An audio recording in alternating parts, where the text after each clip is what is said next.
So how many sole proprietorship businesses can one individual own?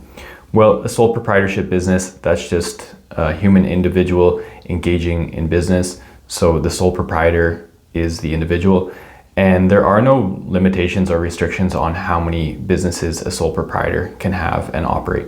So when you're operating a business as a sole proprietor, you being the sole proprietor, the business being the sole proprietorship, all you're really doing is engaging in business activity as yourself, and you can register a business name or an operating name or a trade name to yourself, the human entity. So if you wanted to, you could register, 15 different trade names to yourself, the human entity, the sole proprietor, and have 15 different sole proprietorship businesses. So for myself, I currently operate my consulting business as a sole proprietor, so it's a sole proprietorship, and I have the trade name Magnaltus Consulting registered to myself. So I'm doing business as Magnaltus Consulting. Now, if I wanted to, I could start another business doing cleaning and call that, Magnaltus Cleaning Services.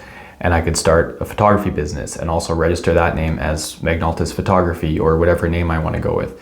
And I could do, a web design business and a catering business. And, I could have multiple different businesses with different trade names that were all registered to me and all sole proprietorship businesses. So unless there are certain jurisdictions around the world that have different rules, it's fine to have as many trade names as you want, as many, businesses in as many industries as you want. Of course, as long as you're following, the rules and regulations and getting whatever licenses and permits and professional association memberships you need or whatever it may be. Now, if you do have multiple sole proprietorship businesses as a sole proprietor, then when you're filing your taxes, all of that business activity goes on your personal taxes because there's no separation between you and the business. It's you engaging in business activity. So if that's the case where you have four, very separate businesses as a sole proprietor, all of that business activity goes on your personal taxes, but you can separate it, at least in Canada, for business or professional activity. As an individual, we have our T2125 form.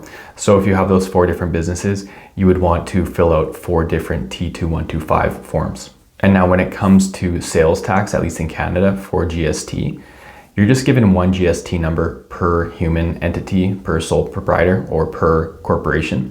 So in this case, you're going to get one GST number. But if you have four different businesses you're operating as a sole proprietor, what you can do is just get additional accounts open and change the last number on the GST number. So your GST number will be your federal business number, followed by RT0001. So that will be your initial number for business. But if you want a separate GST account for your secondary business, your third business, your fourth business, what you can do is within that GST account, have an RT0002, an RT0003, and an RT0004 set up if you want to keep your GST separate. And then when it comes to things like provincial sales tax, of course, that will depend on the province or the region that you're in. You might need multiple numbers, multiple accounts. When it comes to other things like bank accounts, insurance, municipal business licenses, again, you might need one per business. It kind of depends on the rules of your jurisdiction, how you're going about business, if you're using different trade names, things like that, and how different the businesses are from each other. So